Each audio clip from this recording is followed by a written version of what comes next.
Hello friends, good evening. कैसे हैं आप सभी लोग। मैं आपके लिए आज बीए, बीएससी और बीकॉम के सेकेंड एंड फोर्थ सेमेस्टर के एनसीसी सब्जेक्ट में यूनिट फोर्थ के काफ़ी इंपॉर्टेंट क्वेश्चंस लाई हूँ, जो आपके एग्ज़ाम के लिए काफ़ी बेनिफिशियल हैं। आप सभी लोग मुझसे काफ़ी टाइम से डिमांड कर रहे थे कि मैम लिंक चाहिए, तो मैंने वो link description and comment box में डाल दी है। आप सभी लोग देख सकते हैं उसे। और टेलीग्राम चैनल पे मैंने पीडीएफ दे दी है, देख लीजिएगा। इसमें काफ़ी सारे नोट्स हैं, जैसे पॉलिटिकल साइंस के, हिस्ट्री, समाजशास्त्र, इतिहास, भूगोल और एनसीसी के, ये सारे उसमें नोट्स डले हुए हैं। आप लोग को जो सही लगे देख लीजिएगा, और धीरे धीरे मैं डालती रहूँगी। चलो फिर चलते हैं वापस अपन लोग अपने क्वेश्चन नंबर 1 की तरफ। उस औषधि का नाम बताइए जो चाय या कॉफ़ी के पादप स्रोत से संबंधित है।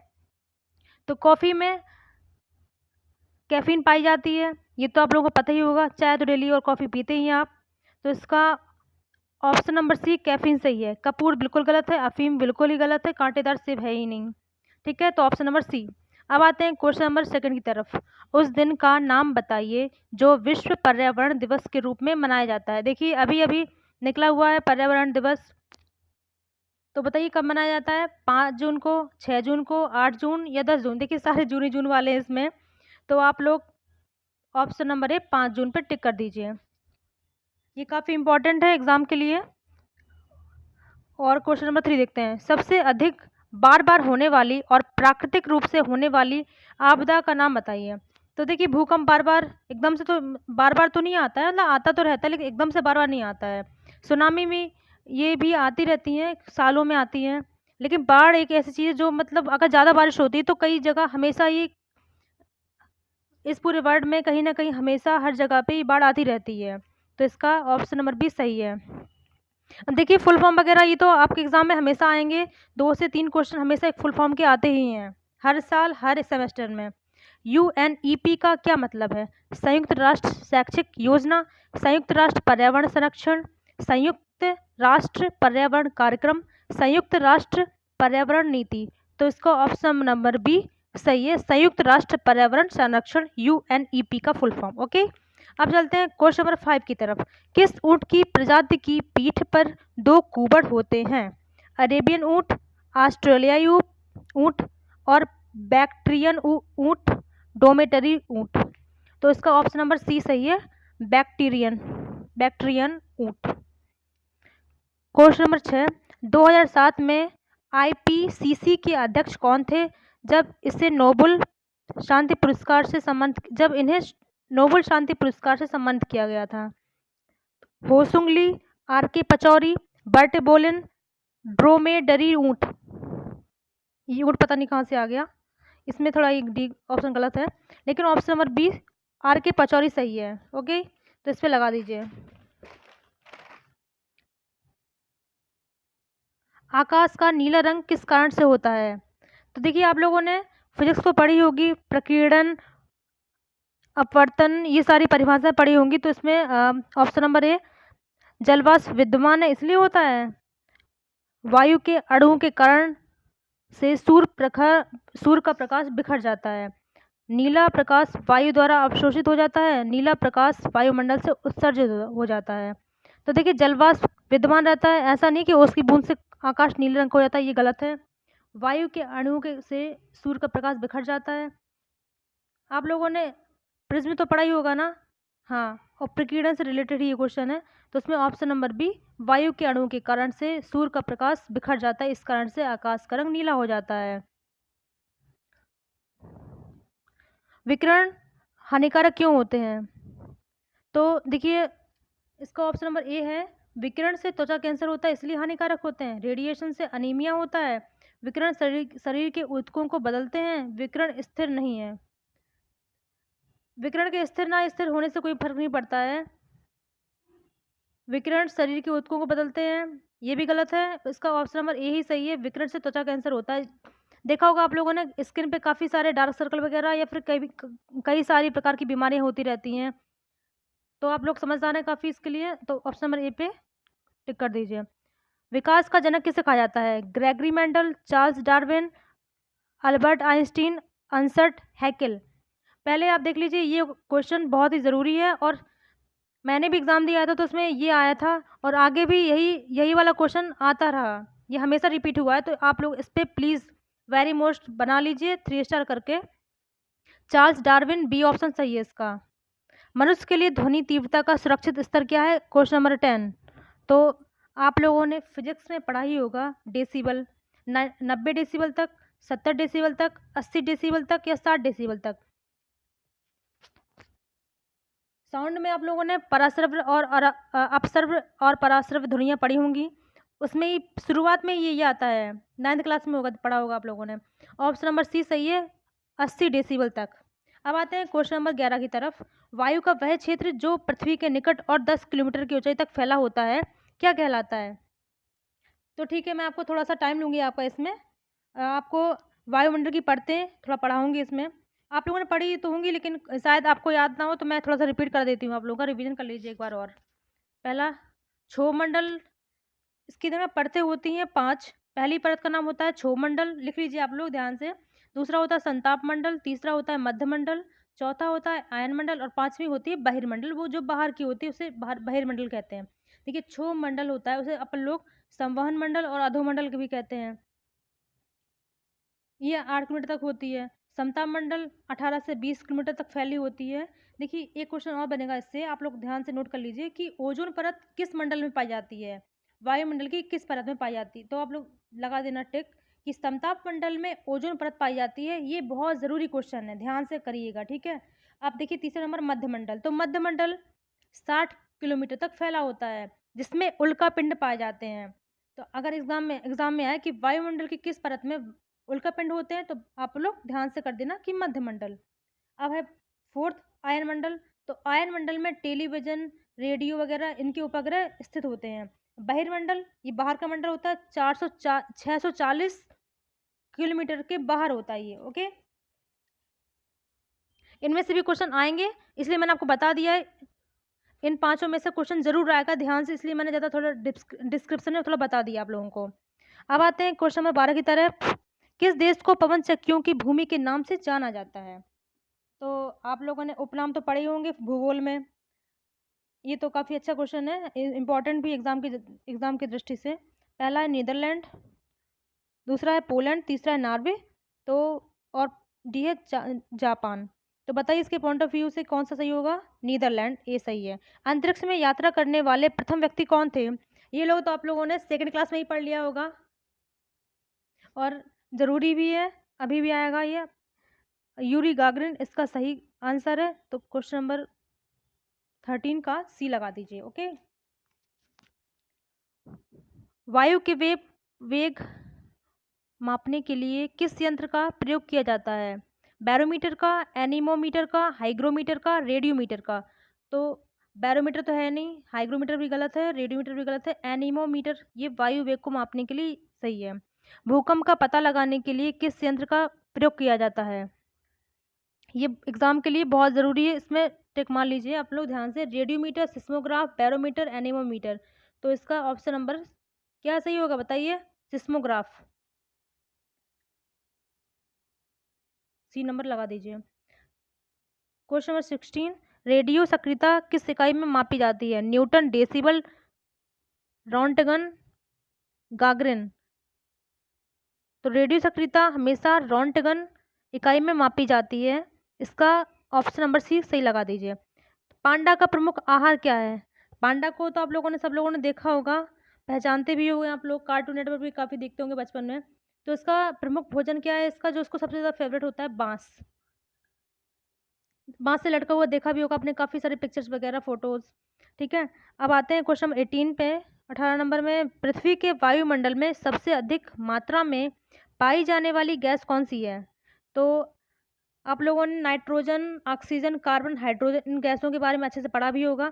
तो नाइट्रोजन पाई जाती है 78%, सबसे ज़्यादा पाई जाती है ये। और इसके बाद फिर पाई जाती है कार्बन, फिर ऑक्सीजन, ठीक है। मृतजीवी क्या है? मृतजीवी तो जानते होंगे आप लोग। एक होता है सहजीवी, परजीवी, मृतजीवी, मृतोपजीवी, मृतोभक्षी, ये सब पढ़े होंगे आप लोगों ने बचपन में 6th क्लास में। तो इसका ऑप्शन नंबर है कि जीवित प्राणी जो जो पेड़ की छाल ग्रहण करते हैं। बी, सजीव प्राणी जो मृत व सड़े हुए जैविक पदार्थ खाते हैं।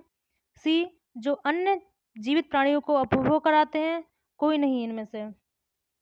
तो देखिए जो पेड़ की छाल ग्रहण करते हैं वो तो अपन लोगों के होते हैं, क्या होते हैं बताइए? स्वपोषी होते हैं कि परजीवी होते हैं? इन्हें अपन लोग स्वपोषी नहीं कहेंगे, अपन लोग इन्हें परजीवी बोलेंगे। ठीक है, स्वपोषी तो सिर्फ शैवाल ये होते हैं जो अपना भोजन स्वयं बनाते हैं, जो पेड़ पौधे होते हैं जैसे। लेकिन इसका आंसर होगा बी, जो मृत व सड़े हुए जैविक पदार्थ ग्रहण करते हैं, मरे हुए। ठीक है, बी 20 नंबर 20 का देखते हैं, विकास का जनक किसे कहते हैं? तो कोई बताएगा मुझे इनमें से कौन सा सही है? Gregory Mendel, Charles Darwin, Albert Einstein, Neil Armstrong. तो इसका बी नंबर सही है, चार्ल्स डार्विन। निम्न में कौन उभयचर है? सैलामाइटर, छिपकली, मछली या चीता? बताइए। देखिए मछली पहले देखते हैं कि उभयचर क्या होता है। आप लोगों ने स्थल जीवी तो पढ़े होंगे और जो पानी में पाए जाते हैं वो भी पढ़े होंगे। छिपकली तो हमेशा दीवार से चिपकी रहती है, वो देखा होगा। और चीता वो तो जंगल में हमेशा भौंकता रहता, हमेशा दहाड़ मारता रहता है। मछली हमेशा पानी में फिरती रहती है। और सैलामैटर होता है वो, तो आप लोग उभयचर तो आप जानते होंगे कि जो पानी में पाए जाते हैं और स्थल में भी, दोनों में जो मतलब रह सकते हैं, दोनों में सर्वाइव कर सकते हैं अच्छे से। तो देखिए मछली तो हमेशा पानी में रहती है, मछली तो बाहर निकलेगी हमेशा मर जाती है। छिपकली भी बाहर ही रहती है, पानी में नहीं होती। चीता वो हमेशा जंगल में दहाड़ मारता रहता है, कभी पानी में मतलब जीवित नहीं रह पाता वहाँ पे। लेकिन सैलामैटर है वो पानी में भी जीवित रह लेता है काफ़ी काफ़ी वर्षों तक, और स्थल में भी रह सकता है। तो सैलामैटर इसका सही है। और मगरमच्छ भी हो सकता है। ठीक है, 22 नंबर, हाल ही में खबरों में रहे भारत के पहले यात्री ड्रोन का नया नाम क्या है? एक सेकंड, इसका क्वेश्चन थोड़ा सा गलत लग रहा है मुझे। 22 ये, इसमें आप लोग यात्री काट दीजिएगा। इसका सही है कि हाल ही में खबरों में रहे भारत के पहले ड्रोन का नया नाम क्या है? आकाश, वरुण, जटायु, गरुण। तो इसका ऑप्शन नंबर बी वरुण। आपने पढ़ा भी होगा, काफ़ी वरुण की काफ़ी चर्चा रही। ठीक है, अब आते हैं क्वेश्चन नंबर 23 में, कारगिल युद्ध किस वर्ष लड़ा गया था? तो कारगिल युद्ध की तो काफ़ी सारी मूवी बनी हुई है, शेर शायद देखी होगी आप लोगों ने। 1991, 1998, 1999, 1990। तो इसका 1991 सही है। अब देखिए कारगिल से रिलेटेड क्वेश्चन और भी है। कारगिल युद्ध के दौरान कश्मीर में घुसपैठ करने के पाकिस्तानी ऑपरेशन का नया नाम क्या था? Operation Badr, operation Ghazni, operation Sindhu और कोई नहीं उपयुक्त में। तो देखिए operation Badr, option number A सही है इसका, आप लोग सही लगा दीजिएगा। कारगिल युद्ध स्मारक कहाँ स्थित है? बाघा सीमा, Tiger Hill, Ladakh, Gateway of India, Shimla, Mall Road. तो ये कारगिल युद्ध स्मारक तो टाइगर हिल लद्दाख में ही स्थित है, और लद्दाख साइड ही कारगिल का युद्ध हुआ था, ये भी ध्यान कर लीजिए। अब देखिए क्वेश्चन नंबर 26, कारगिल युद्ध में कितने सैनिक शहीद हुए थे? तो कितने शहीद हुए थे पता है? 200 की 298 या 345 या 527। तो इसमें 527 ही शहीद हुए थे, ऑप्शन नंबर डी सही है। कारगिल से रिलेटेड एक क्वेश्चन और है लास्ट, कि कारगिल युद्ध के दौरान पाकिस्तान के प्रधानमंत्री कौन थे? ये बहुत ही ज़रूरी क्वेश्चन है, इसको आप लोग सब लोग मतलब याद करके जरूर जाना। परवेज मुशर्रफ, नवाज शरीफ, शाहिद खाकान, अब्बासी, शौकत, अजीज। तो इसको option number B, Nawaz Sharif के बारे में पढ़ा ही होगा आप लोगों ने ध्यान से, तो बी इसका सही है। अच्छा बताइए, भारत में जो सम्मान दिए जाते हैं, जो कई टाइप के खेल के लिए अलग दिया जाता है सम्मान, साहित्य के क्षेत्र में नोबेल पुरस्कार वगैरह, ये भारत रत्न, पद्मश्री, ये सब। तो वीरता पुरस्कार किससे रिलेटेड है?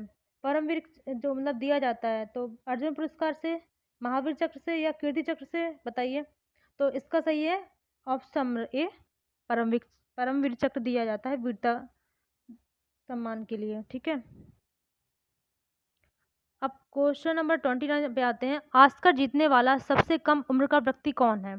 तो ऑस्कर अवार्ड आप लोग पढ़ते होंगे करंट अफेयर में, हर साल होता है ये, और ये इंटरनेशनल है, इंटरनेशनल लेवल पे दिया जाता है, ठीक है। तो टैटम ओनील, इसका सही ऑप्शन नंबर डी सही है। अब आए क्वेश्चन नंबर 30, 30 नंबर की, किस अभिनेत्री ने सबसे अधिक ऑस्कर जीते हैं, बताइए। इंटरनेशनल लेवल पे सबसे ज़्यादा अवार्ड किस लेडीज किस एक्ट्रेस को मिले हैं, तो इसमें इसका सही ऑप्शन है कैथरीन हैपबर्न, ठीक है, इस पर टिक कर लेना। अब आया कि प्लवक क्या है, ये साइंस में दिया होता है।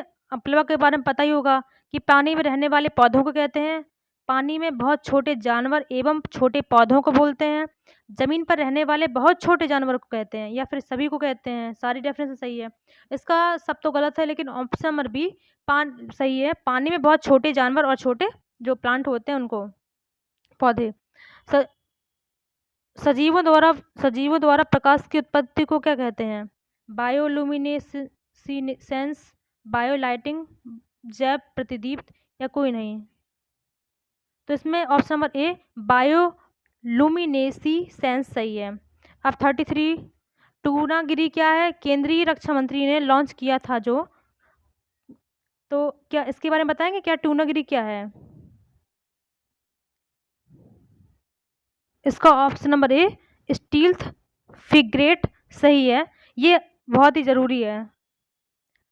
34 पे आते हैं, ऑपरेशन संकल्प किस सशस्त्र बल से जुड़ा हुआ है, तो ऑपरेशन संकल्प वायुसेना से है, भारतीय वायुसेना की भारतीय तटरक्षक से, तो ये भारतीय वायुसेना से रिलेटेड है।